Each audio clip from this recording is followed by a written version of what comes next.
Assalamualaikum warahmatullahi wabarakatuh. Masih bersama kami channel YouTube di Bola Mustika terkait sukses story perempuan disabilitas di Kabupaten Blora.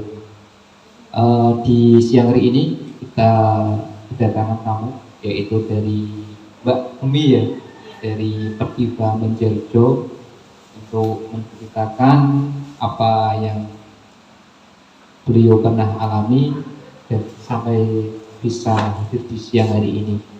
Mbak, mungkin bisa diperkenalkan nama, alamat, jenis disabilitasnya apa, dan berkumpul dengan Pertiba mana? Assalamualaikum warahmatullahi wabarakatuh. Waalaikumsalam warahmatullahi wabarakatuh. Saya Geni dari Pertiba Banjarjo. Saya berasal dari Desa Sendang Bungu, Kecamatan Banjarjo, Kabupaten Blora. Saya jenis disabilitasnya itu tunadaksa, polio dari kecil. Sekitar umur 4 tahun, saya mengalami demam, panas yang cukup tinggi. Kemudian saya diperiksakan oleh orang tua ke bidan. Waktu dulu itu masih boleh disuntik. Semenjak itu saya mengalami keluhan, nggak bisa jalan sama sekali. Dan kemudian saya itu mengalami keluhan itu cukup lama. Tapi saya berusaha untuk belajar agar bisa berdiri. Akhirnya saya pegangan, tapi lutut saya yang buat pegangan. Oh gitu, Mbak. Di saat panas, terjadi demam panas sampai menimbulkan apa namanya sampai terjadi kejang dahsyat ya. Waktu itu kan sampai panas sekali terjadi polio itu usia berapa Mbak? Mungkin cerita Sekitar 4 tahunan mau masuk TK. Oh, usia mau masuk TK. Ya. Di saat dulu mungkin terlahir sempurna, waktu menjadi disabilitas, mungkin awal Mbak Gemi pada waktu sebelum sekolah kumpul dengan teman-teman gimana Mbak? Sebenarnya mau juga dari pihak orang tua itu mengobatkan udah kemana-mana. Setiap orang bilang bawa ke sana pasti dibawa. Orang tua ya? Iya.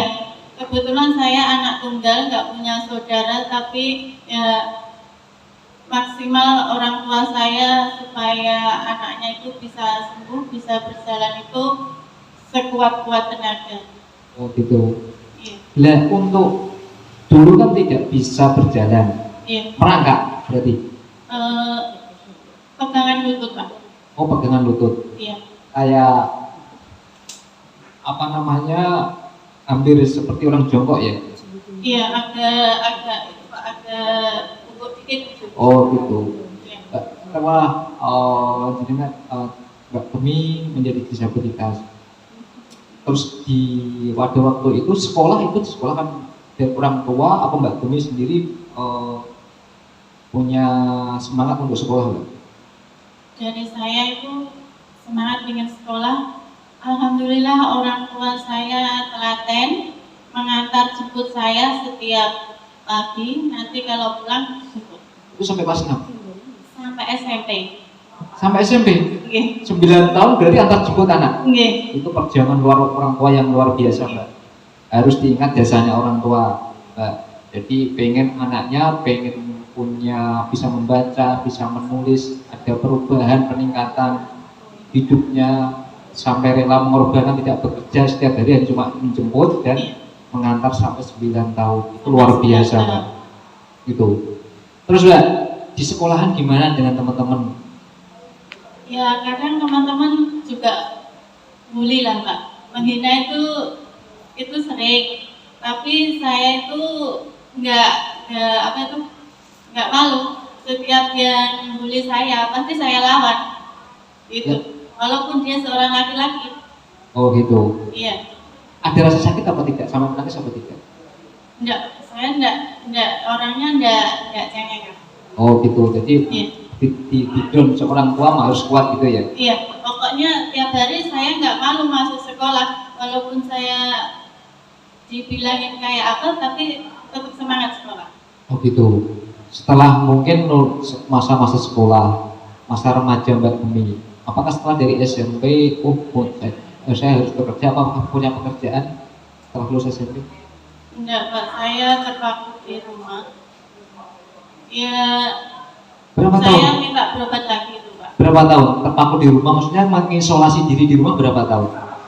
Ya cukup lama Pak. 10 tahun? Enggak sampai Pak. 7 tahun? Ya sekitar itu, tapi saya tetap bergaul dengan teman-teman saya yang waktu remaja. Usia sekolah, usia remaja. Ya itu alhamdulillah teman-teman tetangga sekitar saya itu maulah berteman dengan saya itu enggak malu gitu.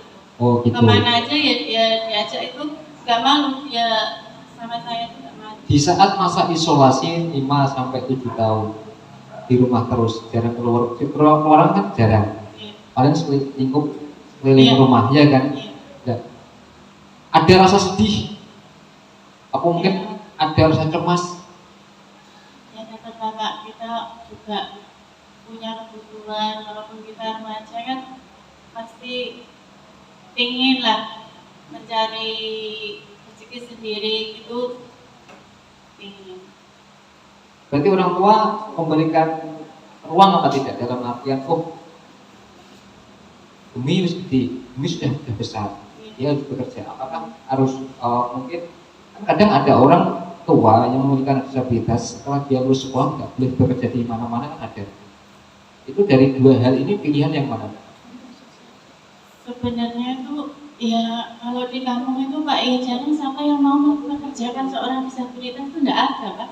Kemampuan dilihat dari disabilitasnya, mereka udah memandang kita itu kayak nggak mampu lah kayak. Oh, berarti tidak mampu. Ini kan termasuk diskriminasi dari lingkungan juga, Mbak. Iya. Apalagi, tapi kalau orang tua mendukung kan. Mendukung. Tapi kalau dalam lingkungan menganggap Mbak Bumi tidak bisa bekerja dan bisa apa-apa ya. Nggak bisa apa-apa. Terus Mbak, waktu itu Mbak Bumi juga mengalami masa remaja sampai mungkin kenal dengan laki-laki. Iya. Itu pertama kali ketemu dengan orang lain kan lingkup itu kan di luar dari konteks lingkungan Mbak Bumi. Iya. Mungkin suami dari jauh, beda kecamatan atau mungkin beda daerah. Itu pertama kali gimana Mbak? Ya ceritakan. Ya alhamdulillah dari pihak suami itu menerima saya apa adanya. Pada waktu kenal pertama kali? Iya, yang suami saya alhamdulillah orang tuanya walaupun nggak di rumah tapi waktu diberitahu di telepon kamu yang menjalani ya kalau kamu nyaman ya udah. Oh gitu, berarti kalau kamu merasa nyaman laksanakan, orang tua bilang seperti itu. Iya, dari pihak mereka kayak gitu. Mbak, selama mungkin seorang disabilitas berumah tangga pertama kali Mbak, mungkin jadi hal-hal yang tidak diinginkan juga Mbak. Dalam artian kadang ada seorang perempuan disabilitas yang baru menikah 1 minggu diceraikan, ada yang mungkin 1 tahun diceraikan, bahkan ada setelah ijab kabul dia lari dari tanggung jawab, itu kan terjadi disabilitas. Mbak, pada waktu menghadapi mungkin ada gonjang ganjing dalam sebuah rumah tangga yang dibina Mbak Bumi, itu gimana Mbak? Mungkin sikap Mbak Bumi kepada suami dan yang lain? Setiap orang berumah tangga pasti ada permasalahan, tapi ya salah satu dari kita harus ada yang mengalah. Itu juga luar biasa. Bekerja apa tidak Mbak? Jadi istri? Alhamdulillah sekarang. Dulu saya bayangannya yang dulu, jangan yang sekarang. Kalau yang sekarang sudah beda. Yang dulu. Dulu saya nggak bekerja sama sekali, cuma jadi ibu rumah tangga di rumah, nggak ada pekerjaan. Setelah itu kan kenal mungkin dengan DPM, dengan Perdiva yang selama ini mendampingi Mbak Bumi dalam proses pengorganisasian dan yang lain-lain. Pertama kali gabung di Perdiva gimana perasaannya? Alhamdulillah setelah saya bergabung di Berdiva, jadi termotivasi untuk berusaha mencari rezeki eh, se- semampu saya, se apa itu apa ya Kuat. sekuat saya sekarang berjualan, alhamdulillah lancar. Oh, gitu. Dulu kan kemana-mana diantar suami. Iya, Termotivasi sekarang Mbak Gemi kemana-mana kan sudah pakai mobil modif roda 3. iya, Itu gimana Mbak perasaannya Mbak? Ini kan bisa menginspirasi yang lain, yang disabilitas yang lain mungkin masih saya naik sudah roda 3 ini saya takut jatuh, saya naik sudah roda 3 ini takut kemana-mana. Ini kan semacam apa namanya stigma juga kan, stigma diri perempuan. Mbak Gemi pada waktu itu bangkit, motivasinya apa Mbak? Saya harus punya roda 3, saya harus mandiri, tidak harus diantar suami. iya. Saya itu dulu pengen naik motor sendiri, diajarin roda 2 itu nggak bisa. Tapi dari suami saya itu mendorong saya, kamu itu bikin roda 3 aja, beli atau gimana. Yang ya diajarin Mbak, setiap hari itu diajarin naik roda 3, nggak patah semangat lah saya. Pokoknya itu sampai saya bisa, sampai saya mandiri sendiri. Takutnya itu kalau pas barengan suami kerja, saya ada kerjaan, ya itu jadinya saya berusaha semaksimal mungkin saya harus bisa. Ya, ini kan sebuah motivasi yang luar biasa Mbak. Saya kepengen memang perempuan-perempuan disabilitas di luar sana Mbak, itu juga memiliki jiwa seperti itu. Jadi tidak ketergantungan dengan orang lain. Ini sebuah inspirasi yang luar biasa bagi kami. Kenapa saya katakan luar biasa? Karena apa? Kemana-mana bisa sendiri, tidak harus ketergantungan dengan orang lain. Itu adalah sebuah usaha yang luar biasa Mbak. Itu nanti bisa ditularkan ke yang lain Mbak. Karena apa? Di saat kita tidak tahu kesibukan orang lain. Mungkin suami Mbak Gemi bekerja di luar sana, atau mungkin punya urusan yang lain, atau mungkin punya kesibukan yang lain. Ya, pada waktu mungkin di Berdiva ada acara, mungkin ada di Difabel Blora ada acara kan. Iya. Kita kan Bisa langsung berangkat sendiri tanpa harus menunggu yang mengantar. Iya. Ini menjadi sebuah pelajaran Mbak. Iya. Karena itu saya berharap memang untuk perempuan disabilitas yang lain bisa seperti Mbak Gemi dan mungkin yang lain, Mbak Sofi juga di sini bisa memberikan contoh, memberikan motivasi kepada perempuan disabilitas yang lain, tidak harus ketergantungan dengan orang lain, tapi bisa belajar naik sepeda motor mandiri. Mbak setelah sudah punya naik sepeda motor sendiri, sekarang Mbak Gemi kan punya usaha jualan ikan keliling Mbak ya, apa belanja? Itu dulu Pak, sekarang jualan sayur, jualan gorengan, ada macam-macam Pak. Nah, Bawa itu kan menjadi inspirasi juga toh Mbak, yang dulu tidak bisa bekerja, keluar rumah pun harus menggantungkan suami. orang lain lah, menggantungkan orang lain. Sekarang Mbak Gemi bisa keluar rumah sendiri tanpa ketergantungan dengan orang lain, terus bisa usaha sendiri keliling, Iya. jualan belanja, dan juga bisa berkumpul dengan Berdiva juga loh Mbak. Iya. Itu ya, dan juga membantu untuk pengembangan Berdiva. Iya. Terus harapannya Mbak? Harapannya semoga Berdiva Banjarjo ini semakin sukses dan produk-produknya itu terjual laku. Itu Mbak ya. Iya. Yang paling penting Mbak, kami berharap Mbak Gemi dan Berdiva yang lain tetap semangat terus, tetap harus komitmen. Ingat-ingat harus komitmen memperjuangkan perempuan-perempuan disabilitas yang lain dan perempuan orang yang pernah mengalami kusta. Karena apa? Masih banyak Mbak, perempuan di luar sana yang nasibnya dulu mungkin sama seperti Mbak Gemi, terisolasi, malu, minder, bahkan takut ketemu dengan orang lain, tidak punya pekerjaan. Mereka menggantungkan diri dengan orang lain. Nah, salah satu mungkin nanti di luar sana bisa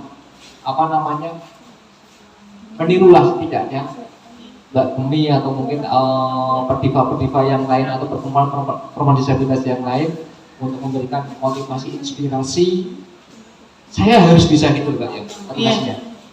Saya harus bisa. Itu adalah sebuah keyakinan Mbak yang luar biasa. Kenapa? Suatu hal tidak akan terwujud bila mana kita tidak ada punya niat dan semangat Mbak ini. Karena Allah tidak akan mengubah suatu kaum itu bila mana kaum itu tidak mau merubahnya sendiri Mbak. Gitu. Angan-angan boleh, tapi angan-angan tidak akan selamanya tidak akan berwujud nyata bila mana kita tidak mau merubah dari diri kita sendiri. Itu, nah, itu penting. Karena apa ya tadi? Keyakinan, niat, semangat itu harus jadi satu komponen yang bisa membangun diri kita menuju perubahan yang lebih baik. Ini yang dialami Mbak Gemi. Jadi harus dipertahankan terus, bisa memberikan motivasi yang lain. Yang dulu mungkin di rumah terus mengurung diri di rumah terus, sekarang sudah bisa aktivitas kemana-mana, punya usaha dan juga bisa membantu sebagian waktunya untuk perkembangan perdiva. Itu Mbak. Ya. Mungkin itu dulu dari kami. Terima kasih Mbak untuk kehadirannya di siang hari ini, dan jangan lupa tonton channel kami terus untuk memberikan motivasi, edukasi, inspirasi untuk teman-teman disabilitas yang ada di Indonesia. Jangan lupa ada niat, ada tekad, ada semangat. Itu dari kami. Assalamualaikum warahmatullahi wabarakatuh.